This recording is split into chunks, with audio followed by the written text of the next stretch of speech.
kelas, selamat datang dan selamat berjumpa kembali di kuliah daring Universitas Dinamika Bangsa untuk mata kuliah keamanan jaringan dan informasi, keamanan informasi dan jaringan. Baik, kelas melanjutkan pertemuan yang sebelumnya ya. Setelah minggu lalu kita telah melakukan pertemuan kontra mata kuliah. Di minggu kali ini kita lanjutkan pertemuannya untuk materi yang sudah sampaikan pointernya di minggu lalu, yaitu kali ini akan saya membahas atau menyampaikan materi tentang keamanan informasi. Oke, baik, sebelum saya lanjutkan, saya mengingatkan kepada kelas di penugasan pertama yang lalu dan mungkin akan saya tugaskan kembali di minggu ini oleh karena masih ada beberapa yang belum mengerjakan, yaitu bagi kelas yang belum mengubah identitas akun di Edmodo-nya, sesuaikan dengan penamaan di saat mengontrak kartu rencana studi. Harap untuk di pertemuan kali ini segera diperbaiki, dan ini saya tugaskan untuk yang kedua kali ya buat kelas.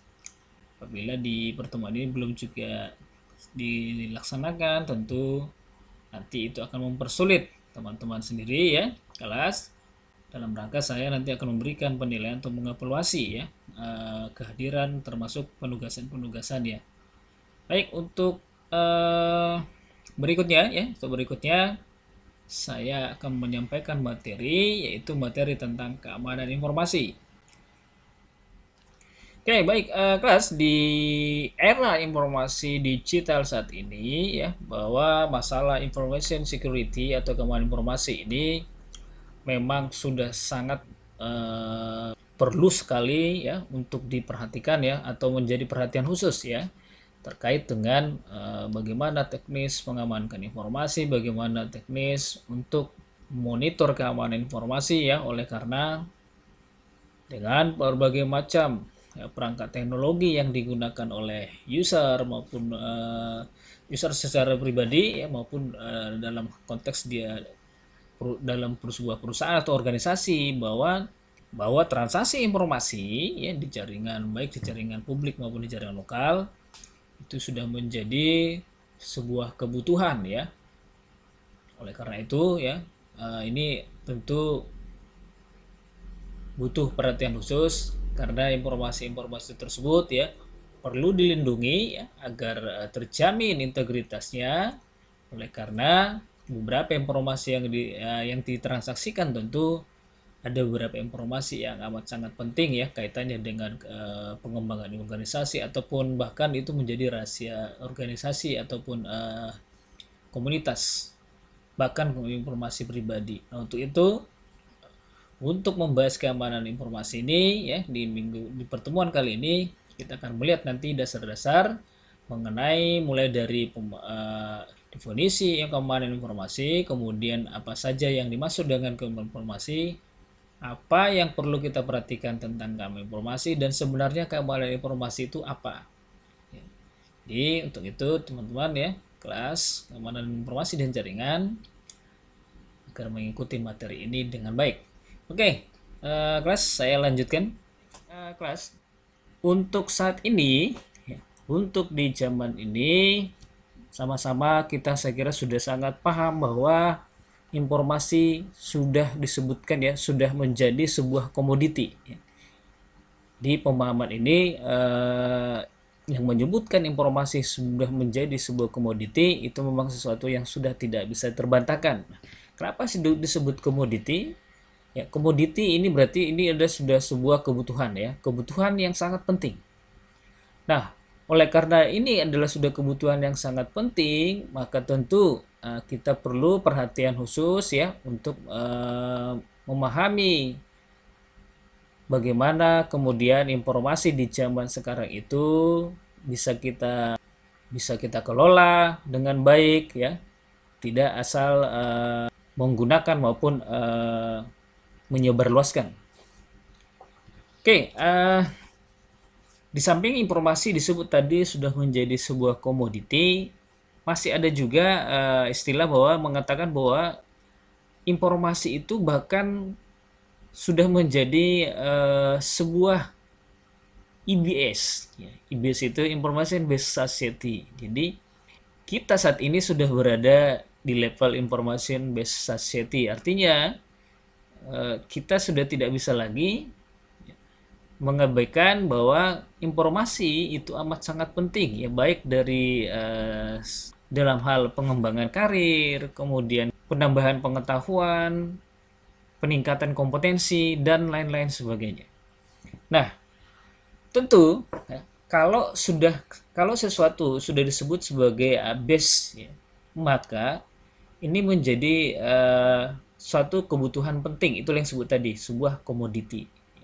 Nah, oleh karena itu, kalau dia sudah menjadi komoditi, maka kita perlu perhatian khusus ya. Tidak boleh lagi kita mengabaikan bagaimana layaknya informasi di zaman zaman sebelumnya ya. Yang mungkin tidak terlalu dihiraukan bagaimana pengamanannya, bagaimana pentingnya, bagaimana efeknya kalau kita menyebarluaskan sembarangan, bagaimana informasi itu harus kita jaga. Nah, oleh karena itu kemampuan untuk mengakses dan menyediakan informasi ya, oleh karena kita sudah disebut tadi berada pada level IBS tadi, information based tadi, maka kita harus memiliki kemampuan untuk mengakses dan menyediakan informasi itu bagaimana dia bisa didapatkan ya secara cepat dan akurat. Cepat dan akurat ya. Jadi kata kuncinya tidak hanya cepat tetapi juga akurat.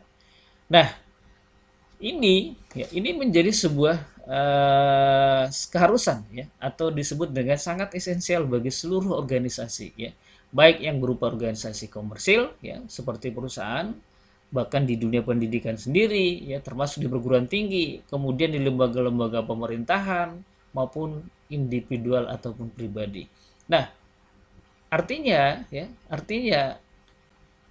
suka tidak suka kita harus berpikir bagaimana kemudian informasi itu agar seminimal mungkin itu disalahgunakan orang lain, kemudian agar informasi itu secepat mungkin didapatkan oleh orang lain. Maka itu tadi ya, saat ini kita harus mampu menyediakan akses informasi itu agar bisa cepat dan akurat ya. Jadi tidak hanya cepat tetapi juga harus akurat ya. Sampai informasi yang disebarluaskan itu ternyata tidak akurat atau sering disebut dengan hoax ya. Nah, seiring dengan pemahaman tadi ya, sebelum tadi bahwa komoditi, informasi sudah menjadi komoditi.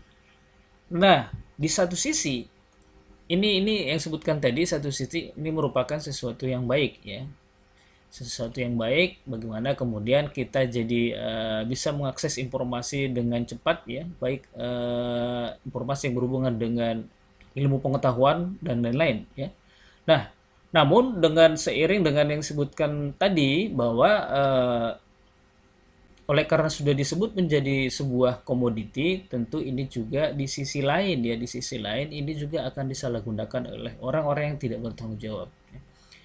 Maka orang-orang yang tidak bertanggung jawab yang disebutkan ini sudah menargetkan ya, sebuah komoditi tadi menjadi target utama mereka ya. Kenapa? Karena banyaknya orang yang menginginkan atau membutuhkan informasi tadi, sehingga ini menjadi peluang besar bagi computer crime ya, atau kejahatan komputer yang terutama dengan sistem informasi untuk mengambil keuntungan dari komponen tersebut. Nah, untuk itu di saat-saat seperti sekarang ini ya, dengan mudahnya akses informasi, dengan banyaknya akses informasi yang bisa digunakan baik menggunakan jaringan internet ya, menggunakan komputer maupun gadget, maka itu yang saya sebutkan di awal, kita perlu perhatian besar ya untuk mengenai keamanan sistem informasi ini. Kenapa? Karena kalau sudah komoditi tadi ya, maka kejahatan komputer ini menjadi sangat cepat meningkat, oleh karena mereka merasa bahwa banyak sekali keuntungan yang bisa diambil dari situ. Nah, apa alasannya kemudian komputer crime ini semakin meningkat? Itu salah satu yang pertama disebutkan bahwa kebutuhan informasi ya di luar sana itu menjadi sebuah komoditi. Artinya bahwa akses informasi yang berseliweran di jaringan internet itu tidak lagi hanya informasi-informasi biasa, tapi sudah informasi-informasi berisi bisnis dan lain-lain. Nah, seiring dengan itu ya, kejahatan komputer ini semakin meningkat juga oleh karena aplikasi bisnis ya. Semakin hari semakin banyaknya aplikasi-aplikasi bisnis yang dikeluarkan oleh vendor ya dalam rangka memudahkan akses informasi dan layanan informasi yang sebutkan tadi. Aplikasi-aplikasi bisnis yang disebutkan di sini tentu aplikasi bisnis berbasis teknologi informasi ya dengan jaringan komputer. Nah, ini akan semakin meningkat, terus akan menambah kuantitas maupun kualitas. Namun, di sisi lain, inilah yang menjadi peluang besar bagi komputer krem tadi ya untuk dimanfaatkan untuk mengambil keuntungan-keuntungan pribadi. Nah, apalagi yang bisa meningkatkan komputer krem ini? Yang kedua adanya desentralisasi server ya. Adanya desentralisasi server. Nah, kalau dulu di zaman sebelum-sebelumnya ini bahwa server itu sentral ya. Kalau misalnya kantor di Jakarta ya servernya itu khusus di sana. Ya. Tujuannya bagaimana mereka bisa memudahkan monitor atau mengantisipasi serangan-serangan yang mungkin masuk ke dalam server. Namun kebutuhan informasi yang disebutkan di awal itu harus cepat dan akurat tadi, ini sudah tidak lagi memungkinkan. Ya. Sudah tidak memungkinkan lagi server itu sentral di pusat. Maka harus ada desentralisasi server, ya. Bagaimana kemudian cabang ataupun kantor-kantor cabang ataupun kantor-kantor layanan di beberapa daerah itu harus dibangun server. Kemudian tujuannya adalah untuk mempermudah akses tadi ya, untuk mempermudah atau untuk mencapai tujuan bagaimana kemudian akses informasi itu bisa cepat dan akurat tadi. Nah, namun ini menjadi sangat rawan ya. Rawan kenapa? Karena ketika server sudah desentralisasi, sudah barang tentu ya, di setiap daerah tentu tidak memungkinkan memiliki SDM yang bisa mengamankan atau mengelola keamanan informasi itu sama dengan di pusat ya. Di setiap daerah memiliki berbeda-beda SDM. Nah, kalaupun misalnya akan dikirimkan dari pusat, tentu jumlahnya juga terbatas ya. Oleh karena mungkin biaya dan jumlah SDM yang dimiliki. Nah, tentu inilah yang kemudian menjadi peluang bagi komputer crime ya untuk kemudian bisa mengambil kesempatan di saat SDM yang kurang ya, bagaimana monitoring keamanan sistem informasinya yang sangat minim, ini dimanfaatkan oleh penjahat-penjahat komputer ini. Nah, untuk itu di saat sekarang ya, khususnya perusahaan-perusahaan berskala besar ya, mereka meskipun melakukan desentralisasi server, SDM yang mumpuni masih berusaha terus dilakukan upaya bagaimana setiap daerah itu memiliki SDM tersebut. Namun kendala ini tentu akan dialami lebih sulit oleh perusahaan-perusahaan yang mungkin secara finansial tidak terlalu besar ya, namun mereka tetap ingin melayani ya, memberikan layanan akses informasi yang cepat dan akurat. Nah, kenapa? Karena setiap penanganan atau pengelolaan server ya, itu harus membutuhkan operator atau administrator yang tidak hanya bisa menggunakan komputer, tapi dia harus betul-betul handal ya. Dan nah ini masalahnya, mencari operator dan administrator yang handal ini tidak mudah. Kalaupun ada tentu mungkin bayarannya juga tidak sedikit ya. Nah, ini yang jadi kendala dan dimanfaatkan oleh para komputer crime tersebut. Kemudian apalagi yang memungkinkan terjadinya peningkatan kejahatan komputer ini atau komputer crime ini. Nah, ini yang umum ya, umum sekali ini bahwa adanya transisi single vendor menjadi multi vendor. Kalau ini sudah bisa kita lihat ya, kalau dulu misalnya kita punya perangkat komputer itu kalau dia servernya misalnya, mohon maaf bukan promosi ya, misalnya Microsoft, itu kliennya Microsoft juga. Nah, kalau sekarang kalau kita melihat kebutuhan perangkat dan bagaimana kemudahan-kemudahan aplikasi yang kita miliki sekarang, itu tidak perlu lagi servernya, sistem operasinya apa, kliennya bahkan macam-macam ya. Satu klien dengan klien yang lain juga sistem operasinya juga berbeda-beda. Nah, tentu perbedaan-perbedaan inilah yang menjadi kemudian peluang besar untuk lubang-lubang keamanan. Kenapa? Karena masing-masing vendor sistem operasi, bahkan satu vendor sistem operasi dengan beda versi, secure perangkatnya itu, softwarenya juga sudah berbeda-beda, termasuk secure perangkat kerasnya. Nah, ini kemudian yang kemudian menjadi permasalahan bagi vendor ya untuk melakukan penanganan secure keamanan sistem informasi tadi. Nah, itu dimanfaatkan oleh para komputer crime ini, meskipun secara umum terus ya upaya peningkatan keamanan itu terus dilakukan, namun celah-celah transisi dari single vendor ke multi vendor ini menjadi peluang juga untuk bagaimana lubang keamanan bisa muncul dari sana. Nah, apalagi yang kemungkinan bisa meningkatkan kejahatan komputer ini atau komputer crime ini. Salah satunya adalah seperti teman-teman ini. Bagaimana saya sebutkan seperti kawan-kawan ini, kelas keamanan informasi, yaitu bahwa ya setiap hari, setiap tahun, bulan, setiap tahun itu meningkatnya ya, semakin meningkatnya kemampuan pemakai di bidang komputer.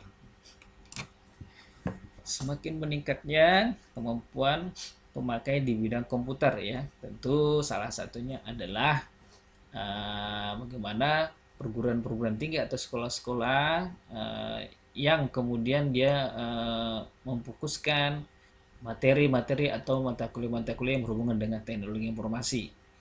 Nah, tentu dengan semakin meningkatnya kemampuan pemakai di bidang komputer, meskipun belum mahir, nah ini akan membuka peluang bagi masing-masing SDM tadi, ya bagi masing-masing orang untuk melakukan coba-coba, mencoba bermain-main, membongkar-bongkar sistem, bahkan mengutak-ngatik. Ya. Bahkan ada yang mencoba-coba melakukan serangan-serangan ya dengan banyaknya aplikasi-aplikasi yang bisa di-download dari jaringan internet ya, yang gratisan untuk melakukan serangan-serangan ya, baik melakukan jaringan internet maupun jaringan-jaringan lokal. Nah, ini salah satu yang kemudian bagaimana komputer keram itu kemudian disebut setiap hari akan meningkat terus. Nah, ini. Nah, kemudian apalagi yang kemudian bisa memicu peningkatan adanya komputer crime atau kejahatan komputer ini. Salah satunya adalah kesulitan penegak hukum untuk mengejar kemajuan dunia komputer. Telekomunikasi yang sama-sama kita melihat bagaimana cepatnya perubahan dan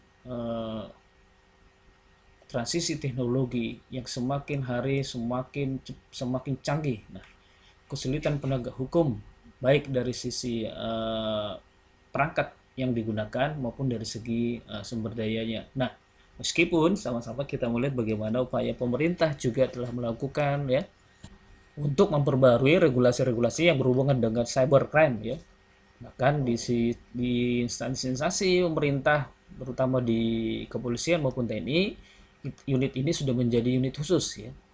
Namun kemajuan perkembangan teknologi ini tentu membuat para instansi maupun para penegak hukum untuk kemudian mengejar terus ketertinggalan dengan perkembangan teknologi yang begitu cepat ini. Nah, namun di samping itu juga kendala lain adalah tentu biaya ya. Biaya yang digunakan untuk mengantisipasi atau memonitor adanya gangguan-gangguan keamanan informasi itu juga tentu sangat mahal ya.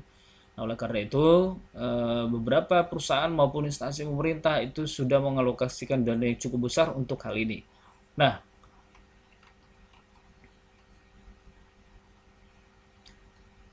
di sisi lain peningkatannya komputer keram ini juga disebabkan adanya kompleksitas dari source code ya, kompleksitas dari program ya, yang semakin hari semakin besar, semakin kompleks ya, sehingga memungkinkan lubang keamanan yang cukup besar ya. Nah, meskipun saat ini kita mengetahui bahwa perubahan transisi pemahaman program ya, pembuatan vendor-vendor program sudah berubah ya dari zaman dulu yang dulunya itu lebih banyak dilakukan oleh perorangan, namun oleh karena kebutuhan sistem yang semakin kompleks dari sisi keamanan ini sekarang sudah harus dilakukan oleh beberapa kolaborasi beberapa orang maupun perusahaan. Nah, kenapa?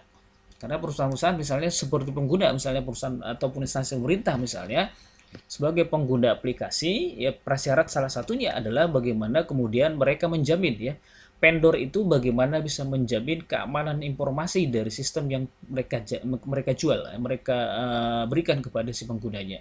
Dan sebagai pengguna sangat berharap bahwa ada sertifikasi ya bagaimana jaminan informasi dan keamanan yang kemudian mereka dapatkan dari vendor tersebut. Untuk itu memang ini menjadi mengharuskan para pengembang program ini melakukan atau mengembangkan softwarenya itu sudah harus memiliki beberapa kerjasama juga dengan pihak-pihak yang terkait dengan security. Bahkan saat ini sudah banyak sekali pengembang software itu bekerja sama khusus untuk secure-nya itu diberikan kepada pihak ketiga ya. Jadi vendornya itu hanya mengembangkan software saja, sedangkan security-nya itu bekerja sama dengan pihak ketiga. Nah, ini sudah kebutuhan ya, oleh karena sudah kebutuhan. Nah, kemudian apalagi yang kemudian bisa menyebabkan ya, berkembangnya atau meningkatnya komputer crime ini, yaitu salah satunya lagi ada semakin banyaknya perusahaan-perusahaan yang menghubungkan sistem informasinya dengan jaringan komputer. Sudah hampir semua ya, sudah hampir semua perusahaan-perusahaan ini menghubungkan sistem informasinya dengan jaringan komputer global.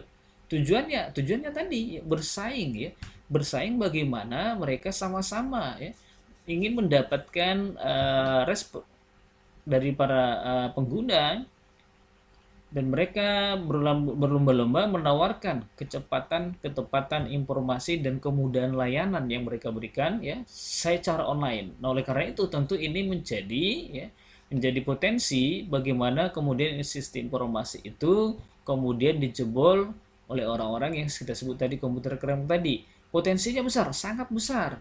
Kenapa? Transaksi di sana itu bukan lagi transaksi biasa, tapi sudah transaksi bisnis. Tentu ini akan lebih menguntungkan bagi komputer crime kemudian untuk kemudian mencoba masuk dan menyerang sistem tersebut, karena keuntungannya tidak hanya keuntungan bagaimana mereka mendapatkan kepuasan, tetapi juga ada keuntungan finansial dari sana.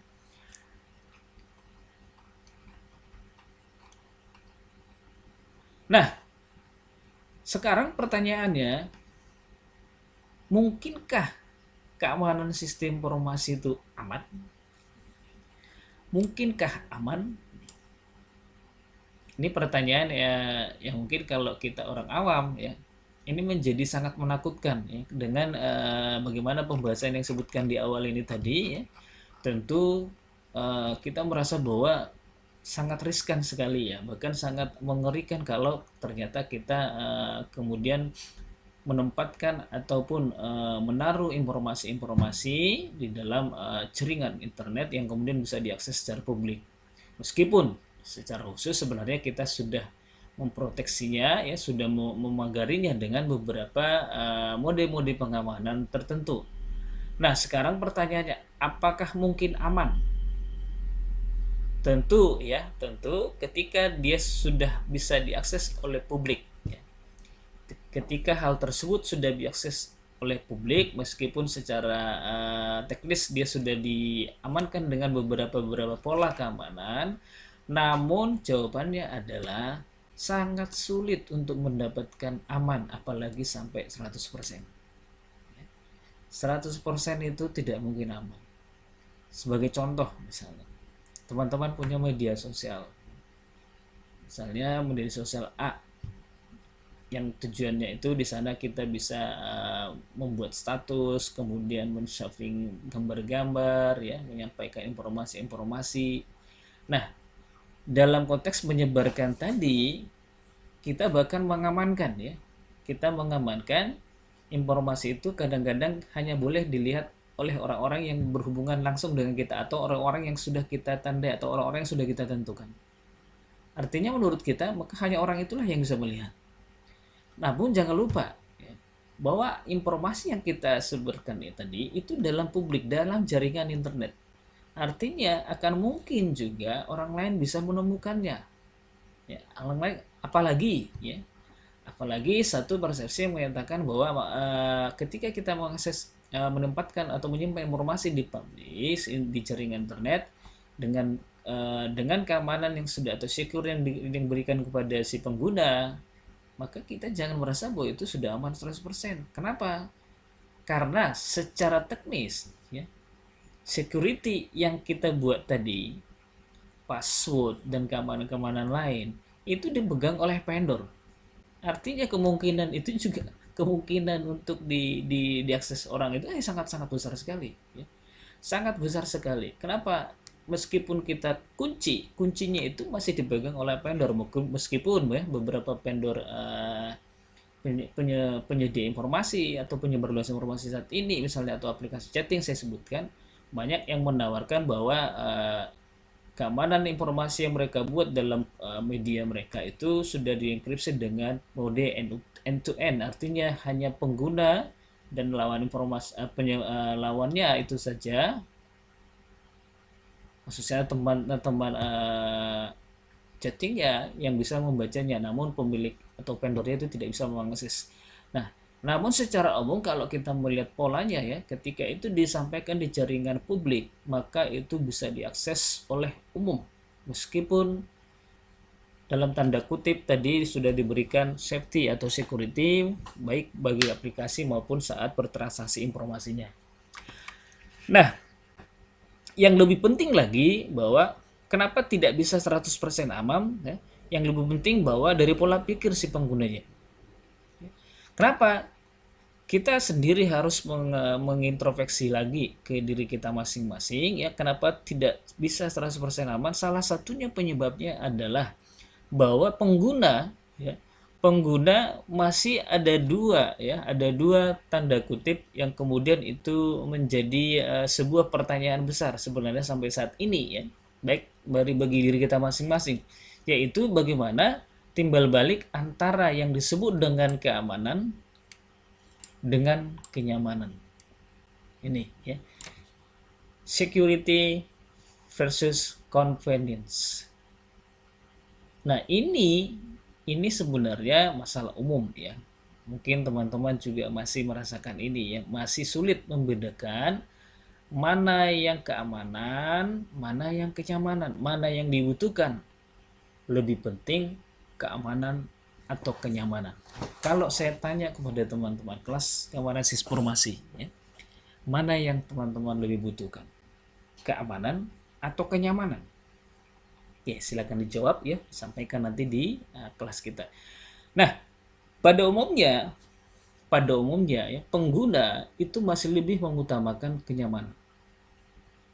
Sebagai contoh misalnya ya, ketika teman-teman membuat misalnya password untuk akun-akun tertentu, itu masih banyak membuat akun itu syarat utamanya yang penting mereka mudah mengingat, maka dibuatlah namanya sendiri dengan hanya menggantikan mungkin huruf awal besar atau kecil atau mengganti karakter angka hanya satu saja. Nah, dari sisi keamanan, dari sisi secure, itu sesuatu yang sangat rawan ya. Membuat password dengan identitas kita sendiri itu adalah membuat lubang keamanan yang cukup besar. Karena algoritma si penyerang tadi ya, komputer crime tadi itu akan mudah sekali membaca karakter ini. Kemudian sebagai contoh secara umum saja dulu ya, saya di luar konteks dulu tentang keamanan informasi. Kalau kita melihat konteks kehidupan sehari-hari misalnya, ini pembahasan tentang keamanan dan kenyamanan ini, karena ini masih sangat kontradiksi sebenarnya. Ketika berkendara sepeda motor, ini banyak sekali pengguna jalan, ya, khususnya pengendara roda 2 misalnya, itu memakai helm itu oleh karena takut sama petugas. Ya. Bukan karena memikirkan bagaimana kemudian helm itu digunakan untuk safety, untuk keamanan. Lalu dikira-kira, oh daerah sana tidak ada petugas, nggak usah pakai helm. Ya, ini dari sini sudah bisa kita melihat bagaimana kemudian, ya, bagaimana kita kemudian orang banyak sekali melupakan keamanan demi kenyamanan. Kenyamanannya apa? Alasannya mungkin wah sesak. Yang kedua, kalau bagi yang rambut panjang misalnya, rambutnya rusak. Yang menggunakan hijab misalnya, waduh nanti hijabnya rusak. Cowok nggak kelihatan keren. Ini apa hubungannya keamanan dengan keren? Artinya di situ kita bisa melihat bahwa pengguna itu sebenarnya masih lebih memilih nyaman daripada aman. Nah, demikian juga dalam penggunaan komputer, perangkat komputer, penggunaan jaringan komputer. Sebagai contoh misalnya, bagaimana ketika kita mengakses akun-akun kita di media sosial ataupun di jaringan internet misalnya atau di browser ya, bahwa ketika kita membuka sebuah aplikasi ya, kita lebih suka melakukan pembukaan aplikasi itu dengan password atau username itu yang kita lakukan adalah menyimpan informasi username dan password itu di browsernya. Tujuannya kenyamanan. Kenapa kenyamanan? Karena dengan tujuan nanti suatu kali ingin membuka kembali aplikasi tersebut, maka dia tidak perlu memasukkan username dan password lagi. Ya, tinggal buka URL-nya, kemudian story-nya langsung klik, jalan, buka, langsung masuk ke dalam aplikasi yang diinginkan. Betul ya, secara penggunaan ini nyaman. Kita tidak perlu melakukan penginputan kembali username atau kata-kata kunci yang kemudian itu tentu ya sedikit makan waktu lah. Bahkan mengantisipasi kalau kita tidak terlalu ingat dengan passwordnya. Namun di sisi lain, ya, kalau kita membahas tentang keamanan, tentu ini sangat rawan sekali. Bahwa di jaringan internet sebutkan tadi, ya, cybercrime itu melakukan serangan itu tidak semata-mata hanya ketika dia melihat username dan password yang kita punya langsung, tidak. Kemudian mencoba-coba, tidak. Bahkan saat ini sudah sangat-sangat umum, ya, bagaimana kemudian si penyerang mencoba menyisipkan sebuah algoritma dalam browser di informasi melalui misalnya model-model iklan, kemudian informasi-informasi yang kemudian itu membuat kita tidak terlalu care dengan keamanan. Jadi dia tidak perlu, ya, para cybercrime ini tidak perlu dia membobol ya, akun yang kita miliki itu ya dengan susah payah. Dia cukup menyisipkan sebuah robot di sana, kemudian dia menyimpan informasi username password apa saja yang tersimpan di dalam browsernya. Artinya ketika dia sudah mendapatkan itu, ya tinggal bebas saja dia mau masuk ke dalam akun yang kita miliki. Nah, tentu ini jadi pertimbangan ya. Pertimbangan meskipun ya kita sebenarnya bisa mengantisipasi ya dengan menambahkan firewall pengamanan baik di browsernya maupun di perangkat komputernya sendiri. Namun hal-hal ini perlu perhatian khusus. Nah, ini kalau pengguna-pengguna yang tak perlu pahami keamanan ini tidak perlu, bahkan kalau kita melihat secure dari perangkat komputernya juga tidak ada sama sekali. Nah, itulah yang disebutkan tadi. Kenapa tidak mungkin 100% aman? Ya. Di samping yang disebutkan tadi banyaknya lubang-lubang keamanan, perkembangan teknologi informasi yang begitu cepat, kemudian ada hal penting lagi yang menyebabkan tidak mungkin 100% aman, itu adalah perilaku dari penggunanya sendiri yang belum bisa ataupun belum 100% juga bagaimana orang-orang lebih mengutamakan keamanan daripada kenyamanan. Itu fakta ya. Oke. Nah, keamanan informasi ya kalau kita merujuk pada beberapa pakar, banyak definisi-definisi keamanan informasi ini. Salah satunya menurut Simon ya, yang menyebutkan bahwa keamanan informasi itu adalah bagaimana kita dapat mencegah penipuan. Itulah yang disebut keamanan informasi. Mencegah. Paling tidak katanya itu mendeteksi. Kalau kita belum bisa mencegah, setidaknya kita bisa mendeteksi supaya kita bisa mengantisipasi. Nah, adanya penipuan di sebuah sistem yang berbasis informasi, di mana informasi sendiri tidak memiliki arti fisik. Nah, ini bagi orang yang mengutamakan nyaman tadi daripada aman. Nah, kalau kita berbicara tentang keamanan informasi, kata kunci yang umum yang kita dapatkan itu adalah tentang pencegahan dari kemungkinan adanya virus. Itulah keamanan sistem informasi yang umum kita dapatkan. Pencegahan dari kemungkinan adanya virus, hacker, cracker, dan lain-lain. Itu umumnya. Padahal sebenarnya berbicara masalah keamanan sistem informasi, maka kita akan berbicara kepada kemungkinan adanya risiko. Kemungkinan banyaknya risiko yang muncul atas sistem tersebut.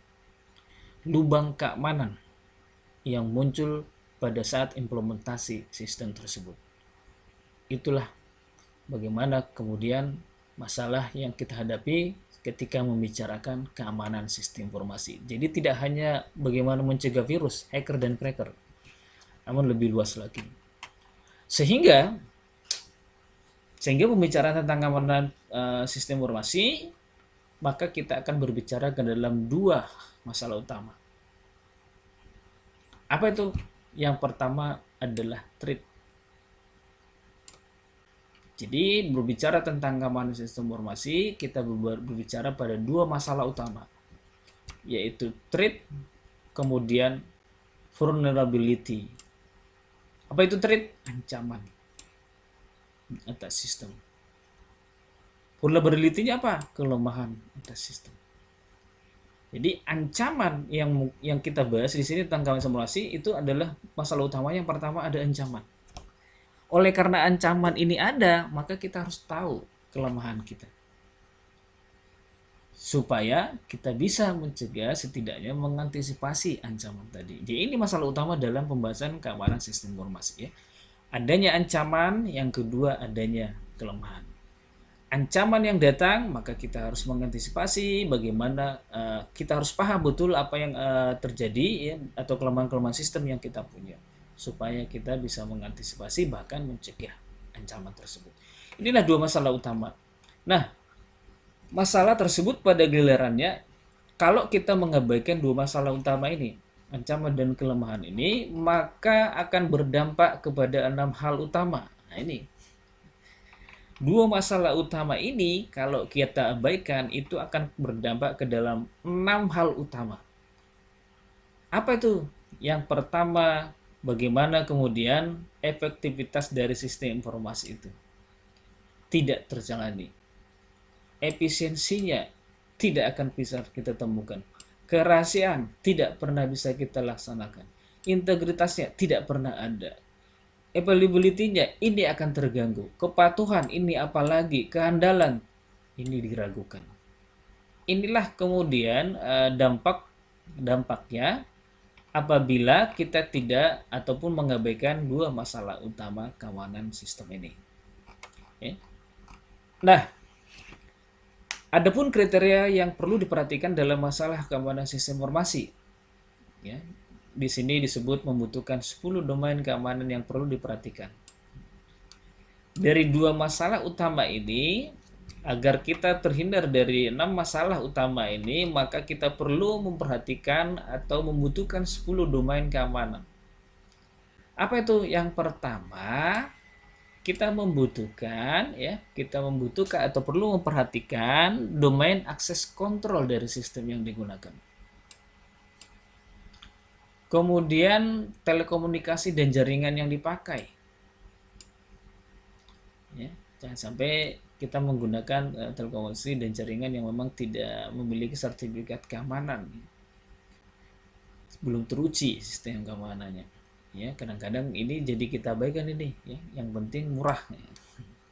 Kadang-kadang karena murah ini kita bisa terkecoh, ya, kita mengabaikan sistem keamanannya. Yang ketiga, kita perlu memperhatikan manajemen praktis yang dipakai. Ini disebutkan tadi. Praktisnya itu maksudnya seperti apa? Kita harus mengukur, ya, yang dimaksud dengan praktis ini. Jangan sampai hanya karena kita ingin membutuhkan praktisnya, lalu kita mengabaikan sistem keamanannya. Yang penting cepat masuk, cepat dapat akses informasi, tidak perlu ada safety. Seperti yang disebutkan tadi, ya. Simpan saja informasi kata sandi atau username-nya di dalam browsernya agar suatu hari kita bisa menggunakannya dengan cepat. Praktis, tapi perlu dipertimbangkan. Ini sebutkan manajemen praktisnya seperti apa yang dipakainya. Kemudian pengembangan sistem aplikasi yang digunakan. Nah, apakah menggunakan aplikasi-aplikasi memang secara secure itu sudah teruji? Ya, secara secure sudah teruji tidak. Sistem aplikasi yang digunakan saat pengembangannya. Kriptografi yang diterapkan. Kriptografi apa yang diterapkan untuk menambah secure dari sistem informasi yang ada di dalam. Lalu arsitektur dari sistem informasi yang diterapkan. Arsitekturnya ini apakah sudah memenuhi standar keamanan? Kemudian pengoperasian yang ada, ini terkait dengan SDM. Apakah pengoperasiannya itu sudah sesuai dengan setidaknya memang ada kebijakan-kebijakan di dalam penggunaan sistem itu agar seluruh sumber daya manusia yang melakukan atau menerapkan memperhatikan keamanan-keamanan yang sudah disampaikan atau sudah ditetapkan dalam rangka untuk mengantisipasi atau mengevaluasi keamanan sistem. Kemudian BCP-nya seperti apa? Business Continue Plan-nya seperti apa? Bagaimana perencanaan sistem keamanan yang ke depan? Apakah pernah direncanakan atau ada nggak dievaluasi atau ada nggak diaudit? Sehingga ada perencanaan pengamanan mode pengamanan informasi ke depannya, ya. Jangan sampai ketika sistem tersebut diimplementasikan, secure-nya itulah sampai bertahun-tahun tidak pernah ada perubahan, tidak pernah ada evaluasi tentang mode keamanannya. Ini berbahaya, rawan sekali. Kemudian kita juga memperhatikan kebutuhan hukum apa, ya, bentuk investigasi dan kode etik yang diterapkan. Kalau terjadi pelanggaran misalnya, baik itu dari internal maupun eksternal, seperti apa kebutuhan hukum yang mau kita terapkan agar informasi yang ada di dalam sistem tersebut itu bisa diamankan. Artinya aman tidak hanya sekedar bagaimana kita bisa mengantisipasinya serangan, namun ketika terjadi serangan, kita juga bisa merecovery atau meminta pertanggungjawaban pada orang-orang yang kemudian itu terindikasi melakukan pelanggaran terhadap penggunaan informasi yang disimpan dalam sistemnya. Yang berikutnya adalah yang perlu diperhatikan, ini jarang, ini juga masih sering sekali diabaikan, ya. Bagaimana terkait dengan keamanan informasi ini, kita perlu memperhatikan yang disebut dengan tata letak fisik dari sistem yang ada. Mulai dari penempatan tempatnya, ya, ruangnya, yang misalnya kalau dia digunakan katakanlah full, ya, perlu adanya alat pendingin yang kemudian itu bisa stabil, ya, agar bagaimana akses informasi, bagaimana perangkat yang mengelola informasi tersebut bisa stabil suhunya untuk lebih meningkatkan kinerja dari perangkatnya. Kemudian bagaimana menempatkan perangkatnya tersebut, apakah boleh di lantai saja atau membuat rak atau kemudian membuat tempat-tempat khusus. Nah, ini perlu. Kemudian bagaimana lokasinya, apakah sudah aman dari gangguan katakanlah misalnya hujan, kemudian gangguan orang-orang yang tidak memang memiliki akses ke dalam informasi tersebut, ke dalam fisiknya. Ini perlu diperhatikan, ya. Ini 10 domain yang wajib, ya, hukumnya ini untuk diperhatikan manakala kita ingin meningkatkan ataupun mengantisipasi yang disebut dengan 10 atau 6 maksudnya 6 dampak dari pengabaian dua masalah utama keamanan ini. Oke, kelas keamanan informasi, demikian tadi pendahuluan ya tentang keamanan informasi. Untuk detail dari dua masalah utama keamanan tadi itu akan saya jelaskan di pertemuan berikutnya, dan jika ada yang kurang jelas dari penjelasan tadi silakan menyampaikannya di kolom diskusi di kelas virtual kita ini. Oke, jadi kesimpulannya tadi ya, garis besar yang disampaikan di materi hari ini adalah apa itu sebenarnya keamanan sistem informasi. Kemudian pemahaman tentang keamanan informasi itu tidak hanya sekedar bagaimana kita mencegah virus, hacker, dan cracker, namun lebih luas lagi, yaitu bagaimana kita mengantisipasi ya adanya risiko keamanan sistem informasi. Kemudian kita melihat tadi bagaimana ada masalah-masalah penting ya dari keamanan sistem informasi yang kemudian itu cukup butuh perhatian kita, termasuk bagaimana kita memperhatikan tentang masalah kenyamanan dan keamanan ya.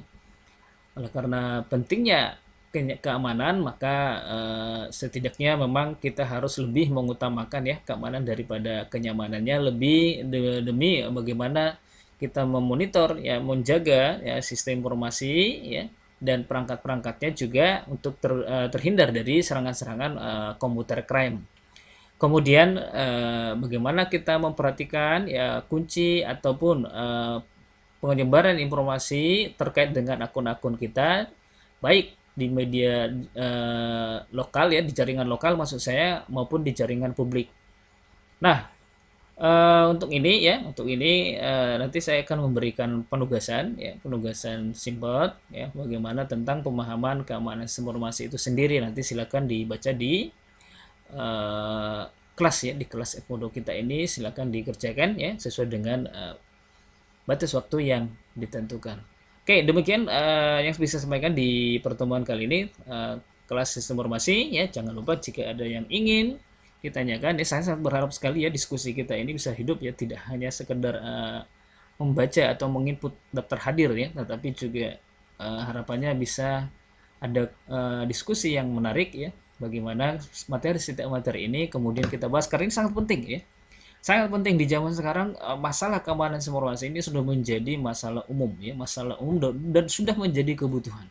Semakin hari ini semakin masalah yang sangat dibutuhkan ya, untuk bagaimana kita menyelesaikan atau mengantisipasi, mengevaluasi, memonitor keamanan sistem informasi ini.